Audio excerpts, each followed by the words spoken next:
Don't you dare pretend you didn't know what you were doing. My mom screamed into the phone, her voice so loud I had to hold it away from my ear.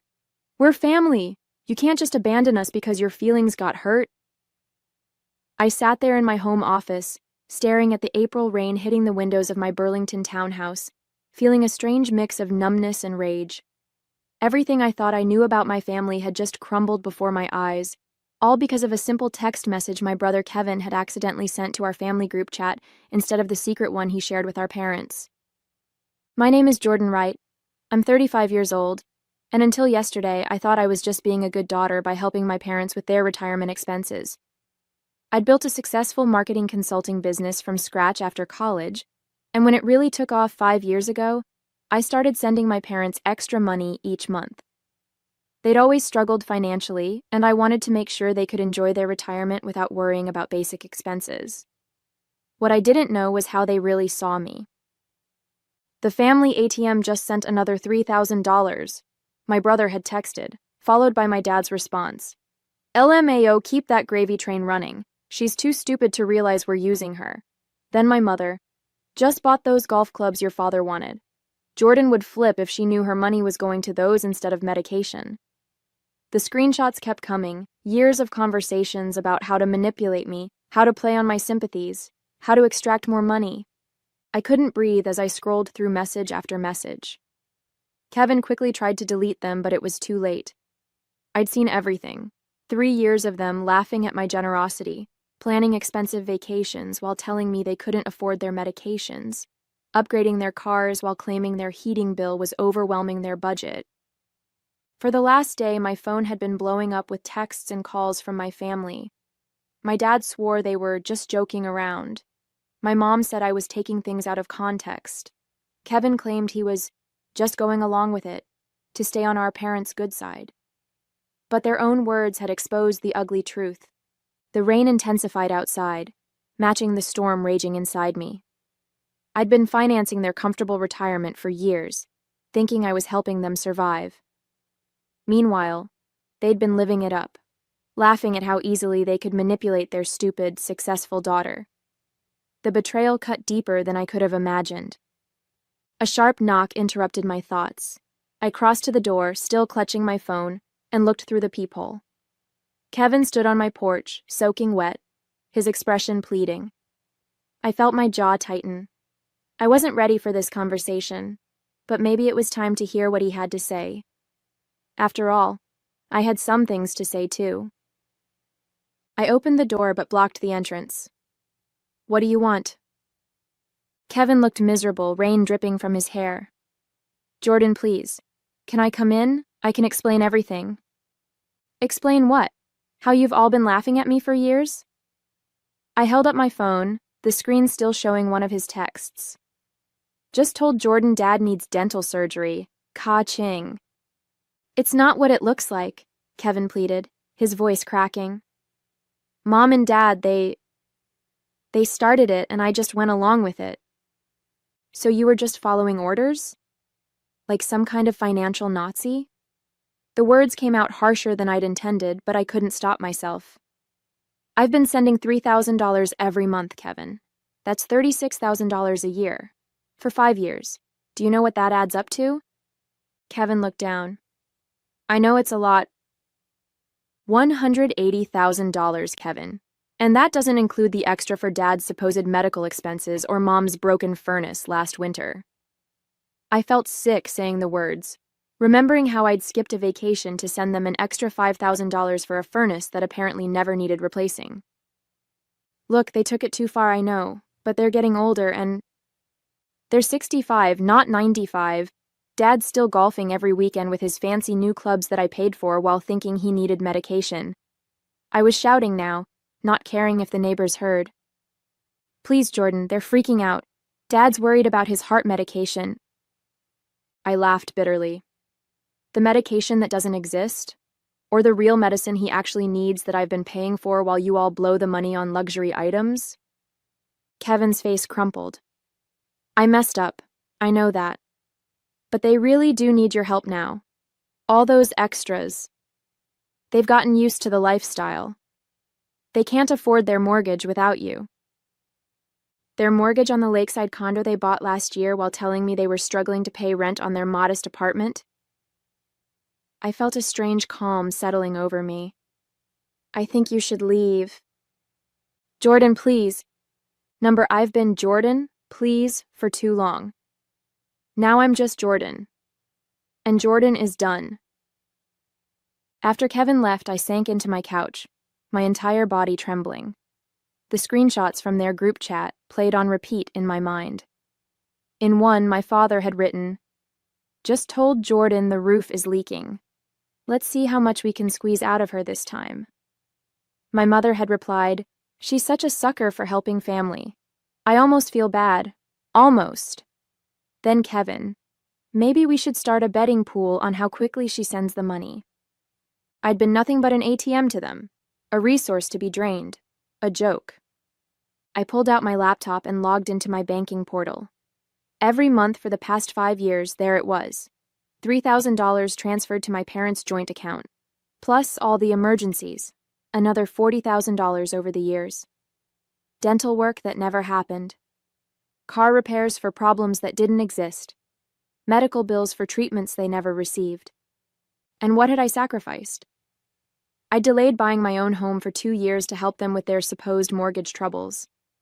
I'd worked 60-hour weeks to afford both my life and theirs. I'd skipped vacations, bought secondhand furniture, and cut corners on my own life to make sure they were comfortable. For what? So they could laugh at me. So they could buy golf clubs and take cruises while I worried if they were eating properly. I opened another tab and logged into the investment account I'd set up for them 3 years ago. My secret plan to surprise them with a supplemental retirement fund when they turned 70. I'd been contributing $1,000 monthly. The balance showed just over $42,000. My finger hovered over the close account button. Number not yet. I needed a clear head for this. I called my best friend Megan, who was also my attorney. "They did what?" She practically screamed when I explained the situation. "I know," I said, my voice hollow. "I've been an idiot." "No, Jordan. You've been kind. They're the ones who should be ashamed." Her voice softened. "What do you want to do?" "I don't know," I admitted. Part of me wants to just cut them off completely. Another part wants to confront them and hear them try to explain themselves. "Before you do anything, we need to review what you've set up for them legally. Are they on any of your accounts? Insurance policies? The retirement supplement you mentioned?" I felt a chill. I hadn't even thought about all the ways we were financially entangled. Beyond the monthly transfers and the investment account, I'd added them to my premium health insurance policy as dependents 2 years ago. My father's heart medication, which I now question the existence of, was covered under my plan. They were also beneficiaries on my life insurance policy. I need to untangle all of this, I realized aloud. "One step at a time," Megan counseled. "First, gather all the documentation of what you've given them. Bank statements, texts asking for money, everything. Second, make a list of all financial connections you need to sever. Third, decide if you want to communicate with them about why you're doing this." As I hung up, my phone buzzed with a text from my mother. "Your father is very upset. His blood pressure is through the roof because of your behavior. We need to talk now." Something inside me hardened. The manipulation was still happening even now. They still thought I would fold, that I would come running the moment they mentioned a health concern. Not anymore. I opened my laptop again and began taking screenshots of every monthly transfer. Then I started a document titled Family Financial Support, 5 years, and began listing every dollar, every supposed emergency, every sacrifice I'd made. By the time I finished, the document was 12 pages long and the truth was inescapable. I wasn't just hurt, I was done. The next morning, I woke up with a clarity I hadn't felt in years. My path forward was suddenly crystal clear. Before doubt could creep in, I called into work, telling my assistant I needed a personal day. This would require my full attention. "Jordan Wright speaking," I answered when my phone rang 20 minutes later. "Ms. Wright, this is Samuel from Vermont Community Bank. I'm returning your call about closing an investment account." "Yes, thank you for getting back to me so quickly. I took a deep breath. I need to close the supplemental retirement account I set up for Robert and Patricia Wright. I see. May I ask if there's a problem with the account? No problem with the account, I said. Just a problem with the intended recipients. After confirming my identity and authority over the account, Samuel walked me through the process. Since I was the sole controller of the account, it had been intended as a gift. I could close it without my parents' knowledge or consent. The $42,680 would be transferred back to my primary account within 3 business days. Is there anything else I can help you with today, Ms. Wright? Actually, yes. I'd like to cancel all recurring transfers to the joint account belonging to Robert and Patricia Wright. Those are currently set at $3,000 monthly, correct? Correct? My voice didn't waver. I'd like that stopped immediately. Step 1 complete. Next, I called my health insurance provider. This one was trickier. Mid-year changes to dependents required a qualifying life event, and discovering your parents have been scamming you wasn't on their list. But after explaining my situation to a sympathetic representative named Miguel, he found a solution. Since they have their own residence and you no longer provide more than 50% of their financial support, we can process this as a change in dependent status, he explained. They'll receive notification that they've been removed from your policy effective at the end of the month, which gives them 30 days to find alternative coverage. That's perfect, I said. Thank you for understanding. Family situations can be complicated, Miguel said kindly. Been there myself. Step 2 complete. The life insurance policy was the easiest change. A simple online form removed my parents as beneficiaries and replaced them with a local children's charity. By noon, I'd systematically dismantled every financial connection to my family except one, my brother Kevin's student loan, which I'd been paying for the past 3 years. He still had 2 years of payments left at $580 monthly. That one gave me pause. Kevin had participated in the deception, but he'd also seemed genuinely remorseful. Had he been pressured by our parents? Or was he just sorry he got caught? My phone pinged with a text from Kevin. Mom and Dad are freaking out. Dad says his prescription refill was denied at the pharmacy.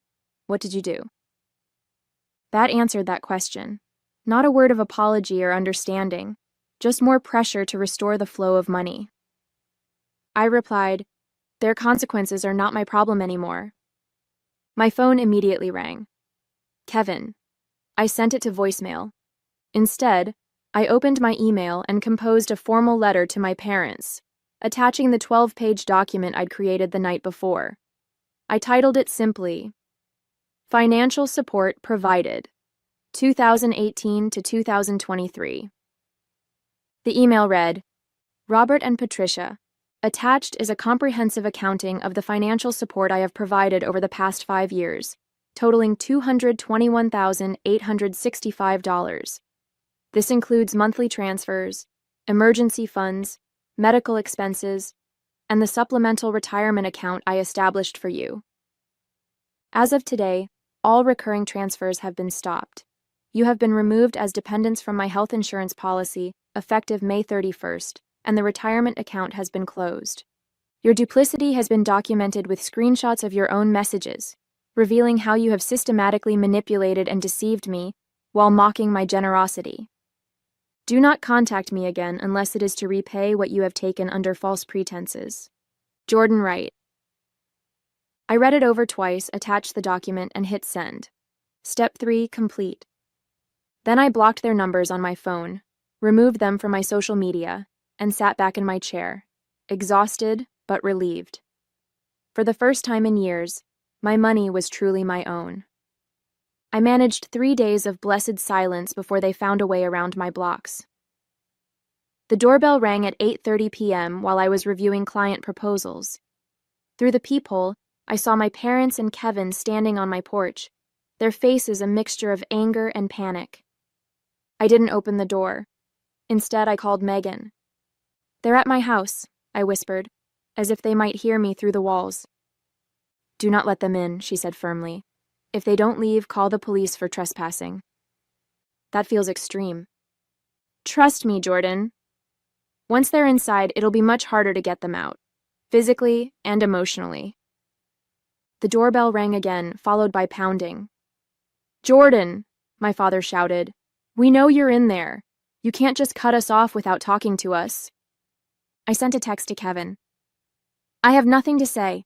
Please leave or I'll call the police. Through the peephole, I watched Kevin check his phone, show it to my parents, and then have what appeared to be a heated discussion. My mother seemed to be crying, while my father's face had turned an alarming shade of red.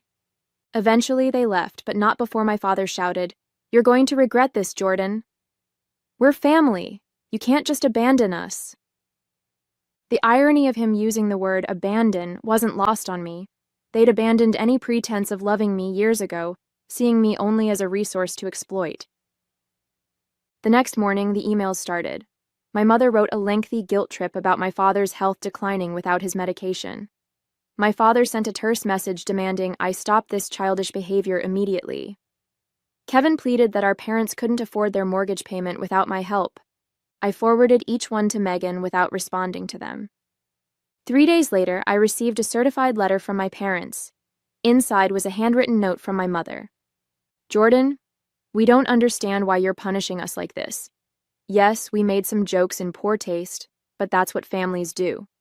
Your father's heart medication is $450 per month without insurance. Our mortgage is due next week, and we can't cover it without your help. We might lose our condo. Is that what you want? For your elderly parents to be homeless? Please stop this cruelty and talk to us. I nearly laughed at the elderly comment. They were both 65 and in good health. My father's golf game had never been better, according to the country club photos Kevin had accidentally included in one of those fateful screenshots. I called the pharmacy where my father filled his prescriptions, pretending to be my mother. I'm calling about my husband Robert Wright's heart medication. What's the cost without insurance? Let me check, the pharmacist said. After a moment, it's $42 for a 30-day supply, Mrs. Wright. Not $450. Another lie. That evening, Kevin showed up at my office as I was leaving. He looked terrible, dark circles under his eyes, clothes rumpled. Jordan, please, he said, stepping in front of me. They're falling apart. Dad's talking about bankruptcy. That's not my problem, I replied, trying to step around him. How can you be so cold? They're our parents. Are they? Because real parents don't exploit their children. Real parents don't laugh behind their kids' backs about how stupid and gullible they are. They made mistakes, but... No, I cut him off. A mistake is forgetting a birthday. What they did was calculated and cruel. For years, Kevin. Years. The condo is going into foreclosure. They can't make the payments without you.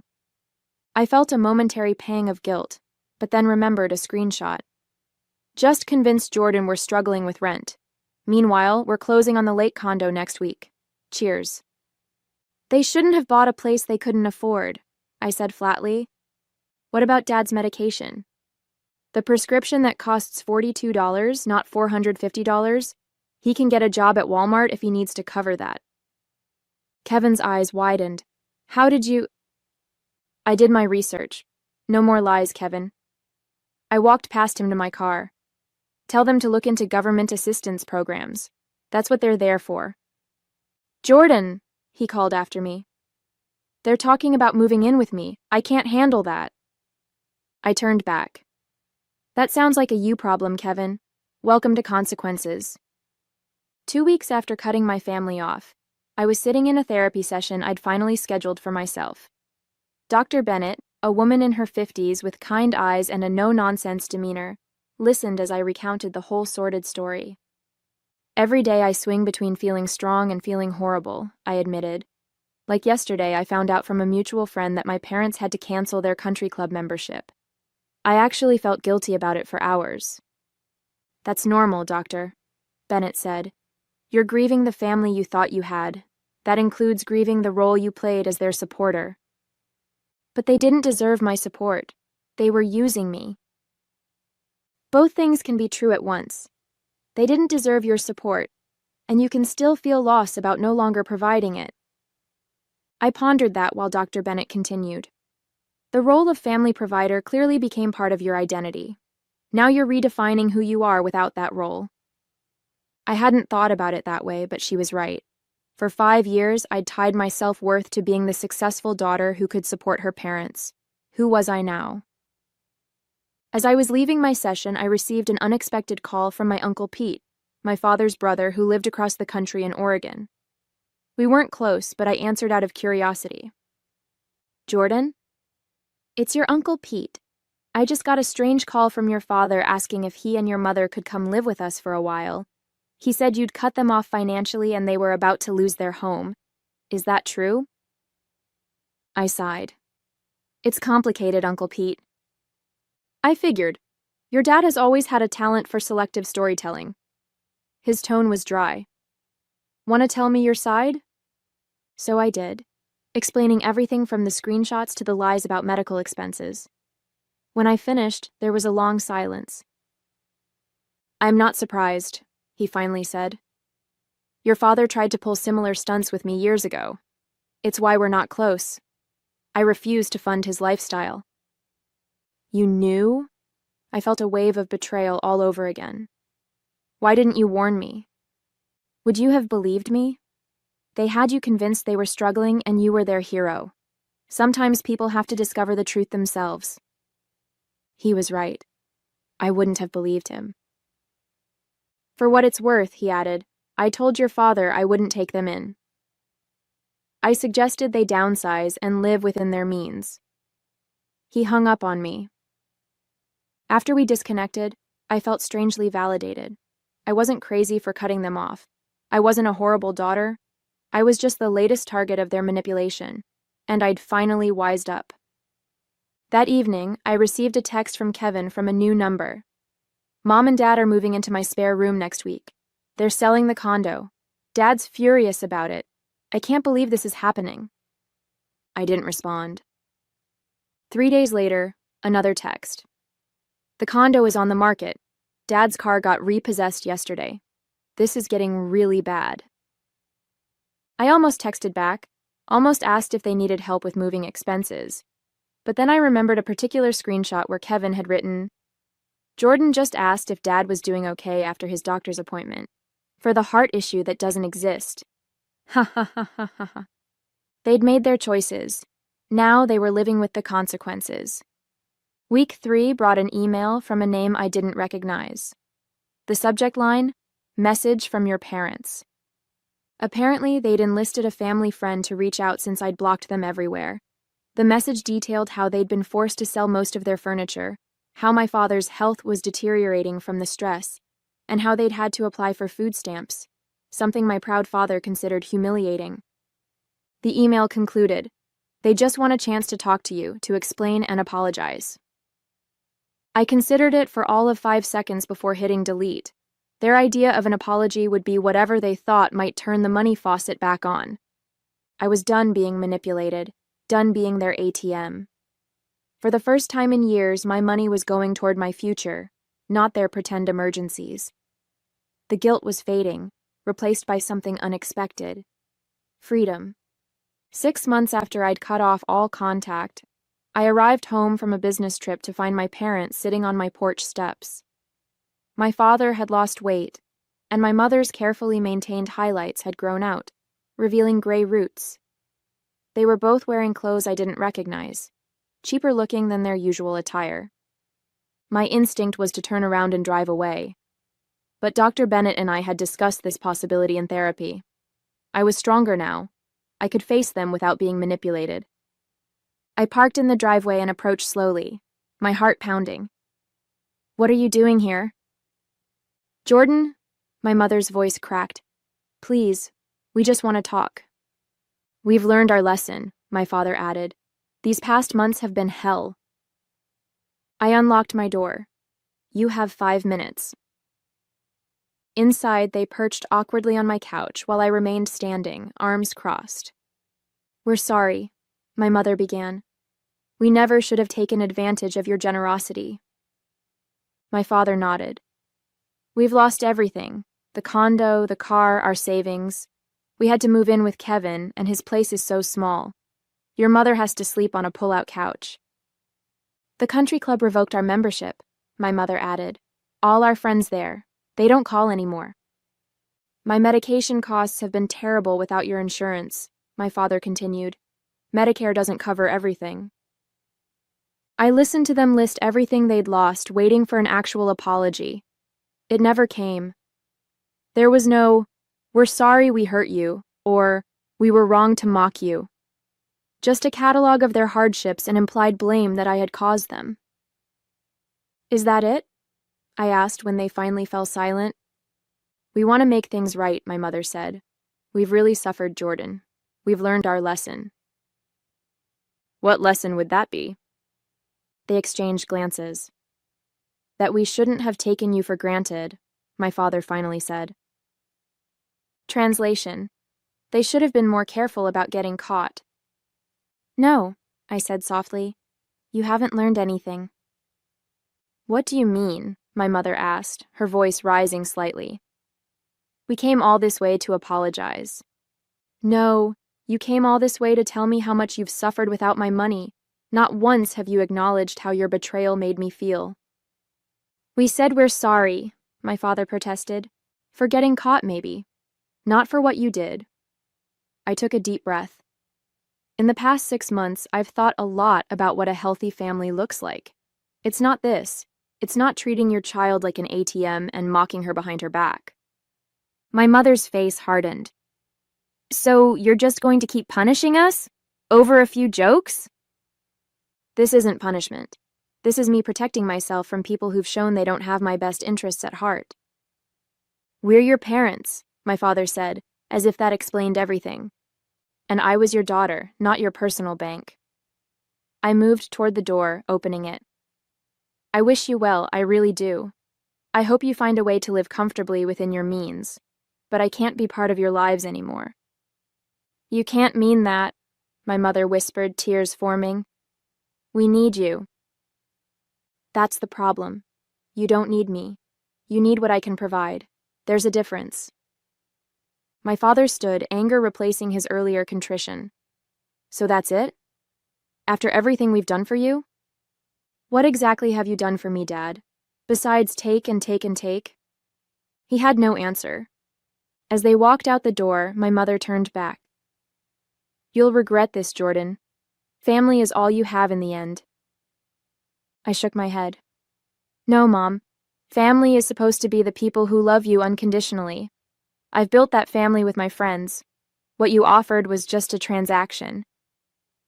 I closed the door and leaned against it, listening to their footsteps retreat down the path. I expected to feel guilt or grief. Instead, I felt an overwhelming sense of peace. The ATM was permanently closed, and for the first time in my adult life, I was truly free.